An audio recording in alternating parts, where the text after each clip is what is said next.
বন্ধুরা, ভিডিওটা যদি ভালো লেগে থাকে তাহলে একটা লাইক করবেন, কমেন্ট করবেন, চ্যানেলটা সাবস্ক্রাইব করে পাশে থাকবেন। ধন্যবাদ আপনাদের সবাইকে আমাদের পাশে থাকার জন্য। টুনটুনি পাখি একটি বাসায় ভাড়া থাকতো। সেই বাসাটা মোটেও ভালো ছিল না, একদম ভাঙাচোরা পুরানো ছিল।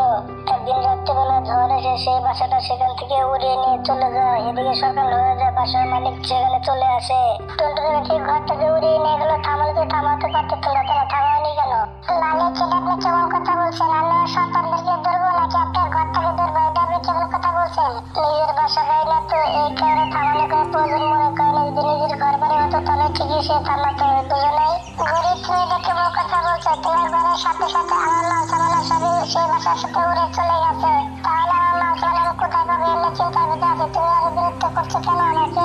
দেখো বুঝি, আমার আরেকটা বাসা বিচ্ছাতে হবে, কারণ আমার বাচ্চা কাচ্চা নিয়ে থাকতে তো হবে, তাই না? চলো বাচ্চারা এখান থেকে চলে যাও। টুনটুনি বাচ্চা, তুই যেতে পারবি না, তুই আমার ঘর বাড়ি বানিয়ে দিয়ে তারপরে এখান থেকে চলে যাবে, না হাতটা ভেঙে দেবো। মালিক, দেখেন আপনাকে বারবার বলেছি ঘরটা ঠিক করার জন্য, বলে আগে আপনি আমার কথা কোনো কথা শুনেন নাই, আর ওখানে আমাদের দিচ্ছেন খারাপ নিয়ে। সবাই এখান থেকে আমি চলে যাবো এখান থেকে। খারাপ ছিল কি ভালো ছিল সেটা আমার ঘর ছিল। এখন তুই আমার ঘর যদি না বানিয়ে দিস তাহলে তোর সন্তানকে শুদ্ধ তোকে শুদ্ধ মেরে দেবো, একবার হাতটা ভেঙে দেবো একবারে। টুনটুনি পাখিকে ভয় দেখিয়ে কালুকে বার করে সেখান থেকে উড়ে চলে যায়। এদিকে টুনটুনি পাখি জঙ্গল থেকে কাঠ মাথায় করে নিয়ে এসে সে ঘর বানাতে থাকে।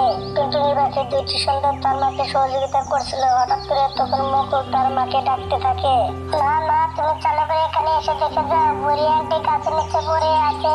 টুনটুনি পাখি সেখানে তখন চালু করে সে উড়ে চলে আসে। তখন তিনজনে মিলে গাছটা সরাতে চায়, কিন্তু অনেক ভারী ছিল। তারা অনেক কষ্ট করে গাছটা সেখান থেকে সরিয়ে নেয়। টুনটুনি পাখি দেখতে পায় বুড়ির কপাল দিয়ে রক্ত বের হচ্ছে। এসব দেখে তখন টুনটুনি পাখি গাছ থেকে পাতা ছিঁড়ে সেটির রস সেখানে লাগিয়ে দেয়। মুকুল, আল্লাহ পর দেখো, তোমার বুড়ি মাকে চাকলা রেখে দিতে পারে না, তাই না?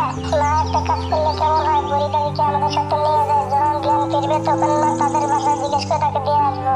টুনটুনি পাখি তখন বুড়ি বিটিকে কাঁধে নিয়ে উঠতে থাকে। এদিকে তার সন্তানরা লাঠি দুটো নিয়ে তখন তারা উঠতে থাকে। তখন সে বুড়ো বিটিকে তাদের বাসায় এনে রেখে তখন তাকে শুইয়ে দেয়। সে অসুস্থ ছিল।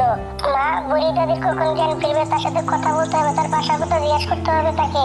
মুকুল বাবা, তোমার চিন্তা করার কোনো কারণ নেই, কিছুক্ষণ পরে জ্ঞান ফিরে আসবে। ঝড়ের ভিতরে সারা রাত গাছের নিচে পড়েছিল, এই জন্য আসতে একটু দেরি হবে। তুমি কোনো চিন্তা করো না, আমি ঘর বানাতে থাকি। তখন টুনটুনি পাখি ঘর বানাতে শুরু করে দেয়। এদিকে তার বাচ্চা দুটো সে বুড়ি মাকে খেয়াল রাখতে থাকে। এদিকে সেখানে কালু চলে আসে। কালু এসে অনেক চিল্লাপাল্লা সেখানে এসে করতে থাকে। টুনটুনি পাখি, তোমার ঘর বানানো কি শেষ হয়েছে? কতদূর হয়েছে ঘর বানানো? কালুর চিল্লাপাল্লা শুনে বুড়ি পাখিটি সেখানে জেগে যায়। না, আপনি কি ঠিক আছেন? আপনি কোথায় থাকতেন? আপনি এখানে আসলেন কি করে? আর এভাবে বিপদে পড়লেন কি করে? আমি তো কিছু বুঝতে পারলাম না। আমি কোথায় ছিলাম, কোথা থেকে আসলাম, আমার নাম কি? আমার কোনো কিছু তো মনে পড়ছে না মামনি। নিজেরাই তো খেতে পাও না, এটা বা কাকে ধরে নিয়ে এসেছো? মানে কি, জঙ্গলের নিচে চাপা পড়েছিল একটি গাছের নিচে, সেখান থেকে আমরা দেহ সমস্ত তাকে নিয়ে এসেছি। তার কোনো কিছু মনে পড়ছে না এখন। তোমারই তো থাকার মতো জায়গা না, তুমি ওকে ধরে নিয়ে এসেছো। ভালো, চালু করে আমার ঘরটা বানিয়ে শেষ করো, চালু করে ঘর বানাও। এসব কথা বলে সেখান থেকে কালু তখন চলে যায়। না, মনে হয় কোনো কিছু মনে নেই, কারণ সে গাছের নিচে চাপা পড়ে তার সব মেমোরি নষ্ট হয়ে গেছে। মাথায় আঘাত পাওয়ার কারণে সে স্মৃতি হারিয়ে ফেলেছে। মারিয়ে, আপনি চিন্তা করার কোনো দরকার নেই। আপনি আমাদের কাছে থাকেন, যখন আপনি সুস্থ হয়ে যাবে, সবকিছু মনে পড়ে যাবে, সুস্থ করে আপনি চলে যান। এরপরে আমাদের কাছে থাকেন, আপনি কোনো চিন্তা করবেন না। না, আমার মনে হয় দাদুভাই খিদে লেগেছে, তাকে কিছু খেতে দাও। মামনি, আমাদের কাছে খাওয়ার মতো কোনো কিচ্ছু নেই। কালকে রাত্রেবেলা ঝড় তুফানে সবই তো উড়িয়ে নিয়ে গেছে। আমি গরিব মালিকের কাছ থেকে কিছু খাবার চেয়ে নিয়ে আসি, তুমি তাদের কাছে থেকে খেয়াল রেখো তার। এসব কথা বলে টুনটুনি পাখি তখন গরিবের কাছে উড়ে চলে যায়, গিয়ে কিছু খাবার চায়। তোমাদের জন্য আমি খাবার নিয়ে বসে আছি নাকি? যাও, অন্য কোথাও থেকে বিক্রি করে নিয়ে আসো, আমার কাছে কোনো খাবার নেই। যাও, এখান থেকে চলে যাও। মালিক, আপনি তো সবই জানেন, কালকে রাত্রেবেলা ঝড়ে সবকিছু আমার উড়িয়ে নিয়ে চলে গেছে। ওখানে রান্না করার মতো ঘরে কোনো কিচ্ছু নেই। আপনার কাছে তো অনেক খাবার আছে, আপনি তো বাসার মালিক। কি প্লিজ আপনি কিছু আমাকে খাবার দিয়ে দিন। খাবার দিলে আমার একটু খুব উপকারী হতো। যাও টুনটুনি পাখি, যাও, এখান থেকে চলে যাও। তোমাকে ভিক্ষা দেওয়ার মতো মাঝে কোনো কিচ্ছু নেই। যাও এখান থেকে, যাও। বেশি কথা বলে তোর হাতটা ভেঙে এখানে ফেলে রেখে দেবো। চালু করে আমার ঘর বানিয়ে দাও। এসব কথা বলে গরিব যখন ঘরের ভিতরে চলে যায় তখন সে দরজা বন্ধ করে দেয়। টুনটুনি পাখি তো চিন্তার ভিতর পড়ে যায়, কি খাবে বুড়ি মাকে? বুড়ি মা অসুস্থ মানুষ, তার জন্য কি নিয়ে যাবো? কিছু না কিছু নিয়ে যেতে হবে। সন্ধ্যা হয়ে এলো, আমরা না খেয়ে থাকবো। সে কিভাবে না খেয়ে থাকবে? কিছু না কিছু করতে হবে আমাকে। এসব কথা বলে টুনটুনি পাখি তখন সেখান থেকে উড়ে চলে যায় টিয়া পাখির কাছে। টিয়া পাখি এসব কথা শুনে তাকে কিছু খাবার দিয়ে দেয়। সে খুশি মনে খাবারগুলো নিয়ে তখন সে বাসায় চলে আসে। বুড়ি মা, আপনি এই খাবারটুকু খেয়ে নেন। টুনটুনি মা, আমি একলা একলা এই খাবার কিভাবে খাবো বলো? একটাই তো খাবার, তোমরা খাবে কি? আমি সব খেয়ে ফেলে আমি একলা একলা খাবার খাবো না। না, আপনি কালকে রাতে থেকে কিছুই খান না, রাত্রে থেকে অসুস্থ না খেয়ে আছেন। আপনি এই খাবারগুলো খেয়ে নেন, আমরা অন্য কিছু খেয়ে নেবো। রাত থেকে না কি হয়েছে? তোমরা তো রাত থেকে না খেয়ে আছো, চলো সবাই মিলে একসাথে মিলেমিশে খাবার খেয়ে নেই। তখন এসব কথা বলে সবাই মিলে একসাথে খাবার খেয়ে তখন তারা সবাই গাছের নিচে শুয়ে পড়ে। এইভাবে কিছুদিন কেটে যায়। এদিকে টুনটুনি পাখির ঘরটা রেডি হয়ে গেছে পুরাই। বুড়িমা চলেন যাই, ঘর রেডি হয়ে গেছে, ওখান থেকে গাছের নিচে শুতে হবে না, সবাই মিলে এখন ঘরের ভিতরে একসাথে থাকবো। চলেন ঘরের ভিতরে চলেন। তাহলে তুমি লক্ষ্মী একটা মেয়ে, তুমি আমার কত খেয়াল রাখো, তুমি আমার আদর যত্ন করো, তোমার মতো মেয়ে যেন প্রতিটা ঘরে ঘরে থাকে। আমি তো আর বোঝা হয়ে আছি, তাই না? এখন থেকে আমি চলে যাবো। না, এটা তো কেমন কথা বলছেন আপনি? আমার বোঝা হবেন কেন? আমি তো আর খুশি হয়েছি, আপনি কোথাও যেতে হবে না আপনার, আপনি আমার সাথে থাকবেন। চলেন ঘরের ভিতরে চলেন। তখন টুনটুনি পাখি সবাইকে নিয়ে তখন ঘরের ভিতরে উড়ে চলে আসে। অন্যদিকে গড়ি আর কালো একজন ভাড়াটা নিয়ে দেহে বাসা চলে আসে। দেখেন চিলাপু, দেখেন একদম নতুন ঘর, অবশ্যই আপনার পছন্দ হবে। রুমটা পছন্দ হয়নি? ঘরটা তো অনেক সুন্দর হয়েছে, ঘর পছন্দ হবে না কেন? এই নাও 1 মাসের টাকা একবার নিয়ে নাও গড়ি।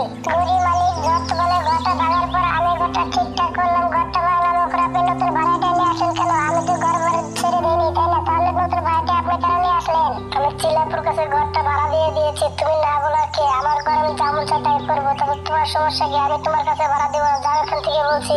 চিলাপুর আপনার মাল সামান আপনি ঘরের ভিতরে রাখেন। চিল তখন নিজের মাল সামান ঘরের ভিতরে রেখে টুনটুনি পাখির কিছু মাল সামান ছিল সেগুলো সব বাইরে তখন ফেলে দেয়।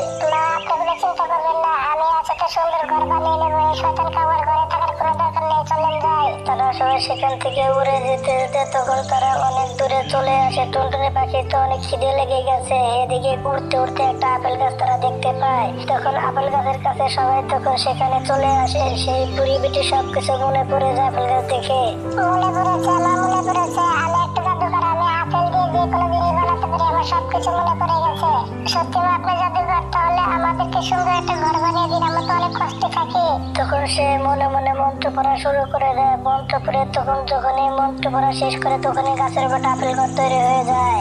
মা দেখো, সত্যি সত্যি দাদিমা ঘর বানিয়ে দিয়েছে, আপেলের ঘর। আর তোমাদের কষ্ট করে ঘর বানাতে হবে না, দাদিমা ঘর বানিয়ে দিয়েছে। টুনটুনি মামনি, আমি তোমার জীবনের ঋণ শোধ করতে পারবো না, তুমি আমার জীবন বাঁচিয়েছো, তুমি না করলে হয়তো আমি মারা যেতাম। আমি তোমার সাথে মাঝে মাঝে মিলতে আসবো, তুমি চিন্তা করো না। টুনটুনি মামনি, তোমার মনটা একদম পরিষ্কার, তুমি একদম ভালো একটা পাখি, তোমার সাথে আমি মাঝে মাঝে দেখা করতে আসবো, তুমি চিন্তা করো না। না মা, তুমি কোথাও যাবে না, তুমি আমাদের সাথে থাকবে। তুমি কোথাও যাবে? তুমি আমাদের সাথে থাকো, কোথাও যেও না। টুনটুনি মামনি, তুমি যেমন আমার মেয়ে, তেমন আরো দুটো আমার সন্তান আছে, সেখানে আমার নাতিপুতি আছে, তাদের কাছে ফিরে যেতে হবে। তারা অনেক চিন্তা করছে, আমি তোমার কাছে মাঝে মাঝে দেখা করতে আসবো, তুমি চিন্তা করো না। মামনি, তুমি আমাকে আটকিও না, আমাকে যেতে হবে, আমি অনেক দূরে থাকি, আমি পাহাড়ে থাকি, তোমার ভাইদেরকে নিয়ে আমি অবশ্যই ঘুরতে আসবো, তোমার সাথে কোনো চিন্তা করো না। তখন বুড়ি পাখিটি সেখান থেকে উড়ে চলে যায় সব কথা বললে। এদিকে টুনটুনি পাখি যখনই ঘরের ভিতরে আসে তখনই এসে দেখতে পায় সেখানে অনেক খাবার দাবার এবং অনেক সোনা দানা রাখা আছে ঘরের ভিতরে। সেদিন থেকে টুনটুনি পাখি জঙ্গলের ভিতরে ধনী পাখি হয়ে যায়। তখন টুনটুনি পাখি সব পাখিদেরকে সহযোগিতা করে, সাহায্য করে টাকা পয়সা দিয়ে।